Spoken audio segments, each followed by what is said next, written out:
So we're there to help improve the economic conditions, help create new companies, help generate new revenue. And at the very highest strategic level, we're there as economic incentive for companies to develop and commercialize new technology. Our value proposition in 3 parts is quite simple. So we exist to help companies commercialize and develop technology faster than they could on their own. We believe that by investing in commercialization projects, that we can enable companies to do things that they either wouldn't be able to do or wouldn't be able to do as quickly. And that's really a key part of our strategy and our mandate, is to accelerate that development. I want to differentiate ourselves from an accelerator. We're not a technology accelerator in that we take in a cohort of startups, mentor them, take IP, and kick them out the other end.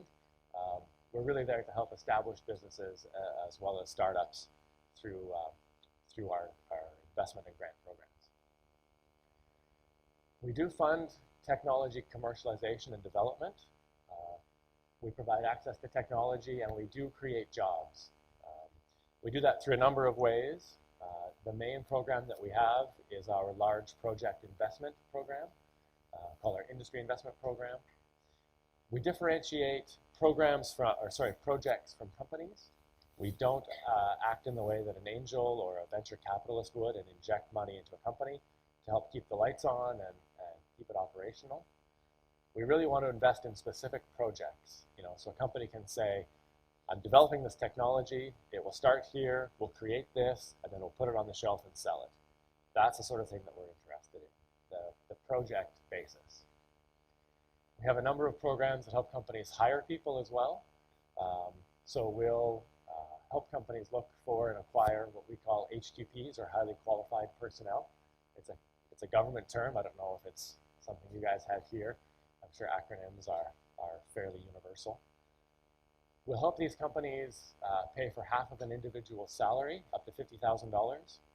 And it's really a way of helping someone get a salesperson, a technical person, someone that they need for their business without taking the full risk. And then hopefully after that first year, that person has had a significant impact, is generating revenue, and can be sustainable for that company without our additional help. And finally, one of the key offerings that we have is that we never take IP and that we never take equity. Primarily, we want companies to operate at a significant level. We want them to go out and achieve additional investment, if that's what they're after, and we want to stay out of their way. So we'll invest in them, we'll contribute funding to their project that functions as a zero interest contingent loan, but we don't take attachments to IP or equity. So if a venture capitalist or a larger firm wants to come in and snap up that technology, then we're not standing in the way of that acquisition. I did say zero interest loan. You did hear that correctly. And the way it works is that companies can borrow money from us or take an investment, and then once they generate technology and generate revenue from that technology, then they begin to pay us back. So the upside is, if they took a risk and they don't succeed, then they don't have to worry about paying us back. And I challenge you to find a bank or an investor that will take that risk with you. But that's what we're about. We're about lowering that risk bar for companies so they can take on these projects. And so far, we've had tremendous success with that. Canada is a great nation of resources. We have a significant bounty in terms of oil and gas, mining, forestry, wildlife, water. I think we have something like 20% of the world's fresh water. It's phenomenal. And so our focus as a company is to help projects and help companies that are catering to the resource industry in what we call integrated resource management.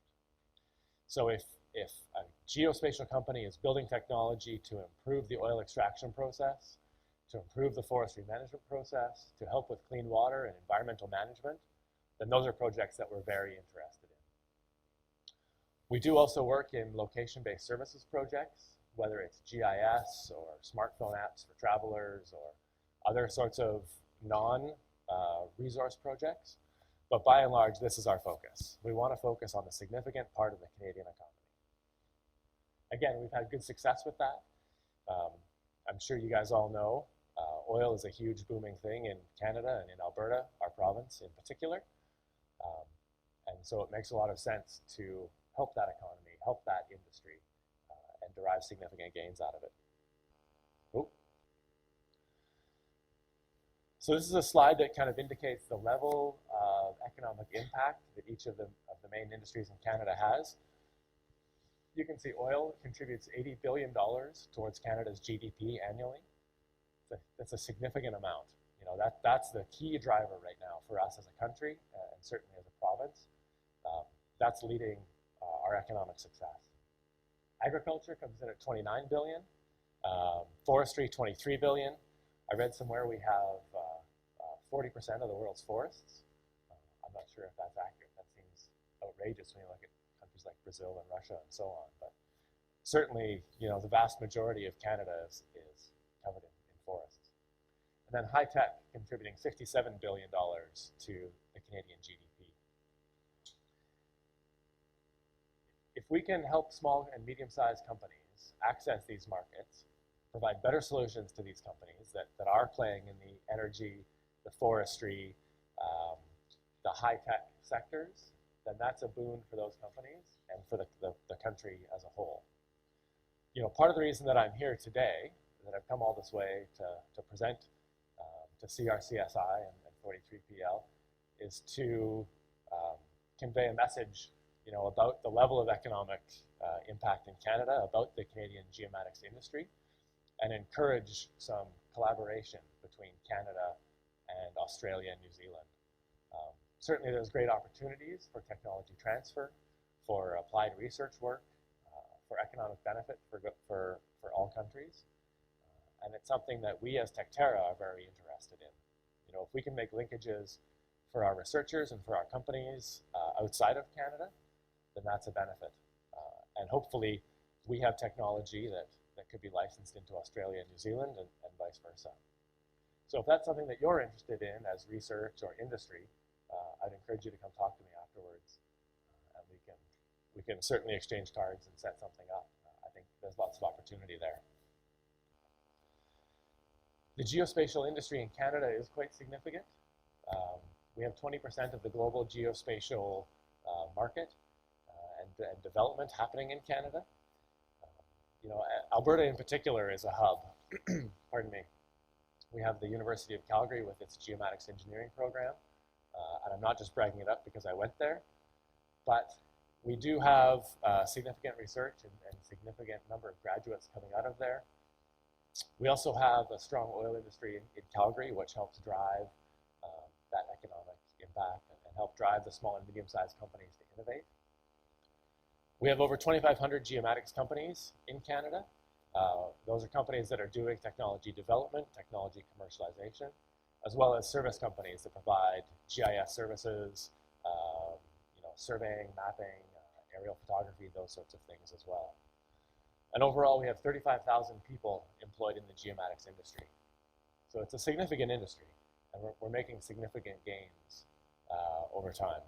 These numbers are, I believe, from 2010, if not older. And I know we're in the midst of updating these, so it could potentially be even larger than this at this stage. So given the economies, given the industries, given the geomatics sector in Canada, how have we as Techterra performed? And this is something that we keep an eye on.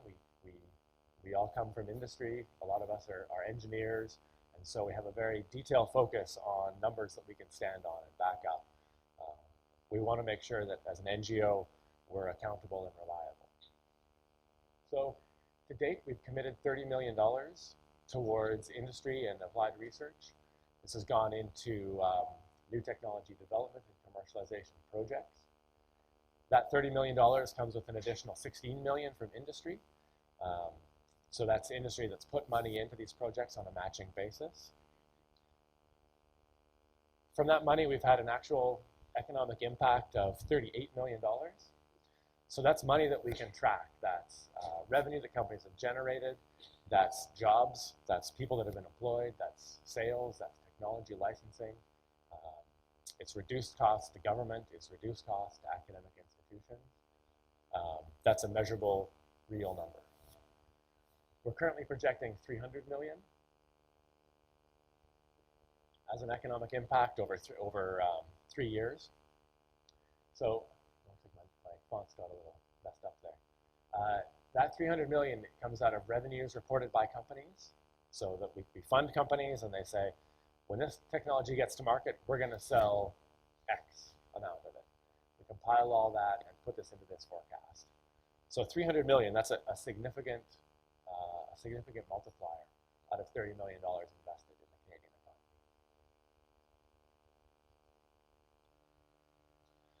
Some of our other numbers, through our programs and through our projects, we've had 225 jobs created. Those are companies that have taken investments from us or taken hiring programs, got new people on board, developed technology. 225. We've supported 146 companies. That's including our large investment programs, our hiring programs, our geomatics lab facility. We have the great fortune to have a $6 million hardware facility with items like a GNSS simulator, photogrammetry, laser scanning, gravimeters, a whole host of great leading-edge technology that we make available to small and medium-sized companies at extremely reduced rates. Think a technology library, right? If you're a startup company, you need to test something on a GNSS simulator, but you don't have $2 million to lay out to get one. You can come to us, you can borrow it, you can test your technology, and get to market faster with a better product. So 146 companies have used any one of our programs. We've trained 568 highly qualified personnel. That includes our lab training program, and it includes our university-tied training program. We help universities bring in speakers from overseas or internationally to talk on highly technical topics that they wouldn't otherwise have access to. And 15,000 equipment days of utilization. So out of the geomatics lab, we've had 15,000 days of utilization of that equipment. That's a significant number. You know, we've been up and running for about 3 years. And that translates into some fairly large success for us. 27 applied research projects, 8 patents filed, 25 breakthrough technologies. These are all things that we've helped bring to market and bring through the development cycle. This slide shows the companies and institutions that we've worked with. It's a fairly broad cross-section. And I'm going to jump into some specifics now about companies that we've worked with and kind of get out of the philosophy and get into the weeds of the companies we've helped, to the projects they're doing, and the technology that's being developed in Canada. Before I get there, I should talk about our applied research partners. So there's 4 main universities in Alberta: the University of Alberta, which is in Edmonton, the University of Calgary, the University of Lethbridge, and Mount Royal University. They all have strong research programs, and we partner with them to help focus on applied research. As an organization, we are very much focused on the commercialization end of the spectrum. We want technology to be created, but then also brought out to market. We believe it doesn't have as much value if it simply stays in someone's lab or stays on a shelf and doesn't reach the population. We really want technology to come to market. So all of these research projects have a required industry partner or end user government, someone that will take the technology that has been developed in the university and actually put it on the shelf, productize it, get it to market. We have quite a number of governments, particularly in resource development sectors, that are implementing technologies developed here. And I'll get into some of these as well. So for us, it's been a strong model of supporting research, but then ensuring that it does come to market and that it has commercial value at the end of that research period. So Absolute Track, this is a Calgary-based company that does work alone monitoring. They create little devices that lone workers in far-flung regions can wear. And they've also now moved that into infrastructure. So they're able to track things like aircraft, trucks, snowmobiles, and so on. In particular, they're setting up a Arctic Response Center in the north of Canada, up in the Northwest Territories, a very sparsely populated region with large resource industries, including diamonds and oil and gas. It's allowing for cross-company collaboration if there's ever an emergency. So if this gentleman is out with his truck and it breaks down, he's by himself, he's 300 kilometers from the nearest individual, he can send out a distress beacon and someone from a different company that's nearby with their helicopter can come by and pick him up. This sort of safeguard helps develop and commercialize the North, helps provide access to those natural resources that otherwise would be too risky or too expensive to access. And this company is making a difference in terms of the development of the north of Canada. Panvion is an Edmonton-based company. They've recently completed the development of a 7 gigapixel aerial camera. It's a large format digital camera that is designed for use on UAVs or full-size aircraft. It's a revolution in terms of the number of pixels that they can collect and the size of images they can generate. I know the gentleman that runs this company has been to a number of air shows and trade shows, working with a lot of large companies to try and sell and lease this technology into industry. And I believe it will have a significant impact on the aerial imaging market. ClearPath Robotics is an Ontario-based company. They build unmanned surface vessels, like the craft you see here. They're designed for inland and shallow water bodies. In particular, I don't know if you've heard of tailings ponds, if that's something that is common here, but it's one of the nasty byproducts of oil and gas extraction in Canada are these really awful, mucky ponds of nasty chemicals.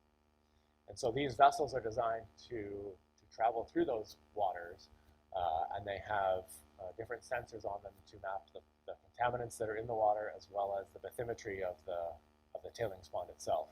So you can see what sort of volume is in there, how deep the pond is, that sort of stuff. It's new technology that's being developed, and this company is just on the verge of commercialization with this technology. This is a very interesting applied research project out of the University of Edmonton. One of the researchers there, actually, in the Department of Civil Engineering, is working with tunnel boring machines. And I don't know if you guys are familiar with these sorts of machines. I certainly wasn't until this project came up. But these machines are used for laying new infrastructure under existing cities, and they'll dig down and dig this giant tunnel, under roads and around buildings and so on. But I guess the process of navigating these things is cumbersome and very old-fashioned. They would need to stop the machine for an entire day, get a survey crew in, survey the position, find out where it's going, check their map, make sure it was the right way, and then carry on tunneling. In fact, it's such a poor system of navigation that a number of TBMs have become stuck underground. They'll actually dig it into a corner, and then they're unable to back it up, and they're unable to keep going forward. And they have to abandon these million-dollar machines. It's staggering. So this university researcher developed a new methodology for navigating these giant machines in real time, based on automated theodolites, based on inertial navigation systems. They're able to very accurately and very consistently navigate these devices through these difficult scenarios. His commercialization or end user partner is the City of Edmonton. And the City of Edmonton does a lot of tunneling. And so far they've seen a reduction in about 10% of their cost.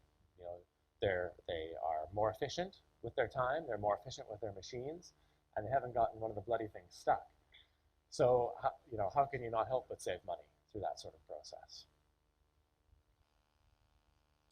This is a very interesting applied research project out of the University of Calgary. Scoliosis is a significant problem for children. And right now, the way that their conditions are monitored is generally via X-ray. So these children need to go in, get their torsos X-rayed at regular frequencies, but that subjects them to very high levels of radiation at a very young age, which is really quite unhealthy for children. So a researcher at the University of Calgary has set up a photogrammetric system where they can map the human body based on targets, based on a number of cameras, and then do a scoliotic reconstruction of those children's spines. To date, it's been quite successful. They're partnering with the Alberta Children's Hospital and a hospital out of Halifax on the East Coast. They're having significant success in reducing the amount of radiation that children are subjected to, and still achieving high results in watching the growth and change of these children's scoliosis diagnosis over time. So it's not what you would expect in terms of a traditional geomatics project, but it's certainly application of geomatics into healthcare and into new areas that's fascinating to watch. Limb Geomatics is an Ontario company. Ontario is well known for having large and vast tracts of forestry. They often manage their forestry resources through the use of LiDAR and LiDAR mapping of treed areas. So LIM has created a tool that allows online and easy monitoring and management of these forest resources. Their tools can determine how much wooded areas there are, what sort of level of extraction you can reasonably expect from certain areas, and it helps forestry companies determine which areas to harvest next and which areas to focus their efforts on. It beats the manual, on the ground, driving around in a truck sort of method was being used historically and has led to significant time savings and efficiency improvements for those forestry companies.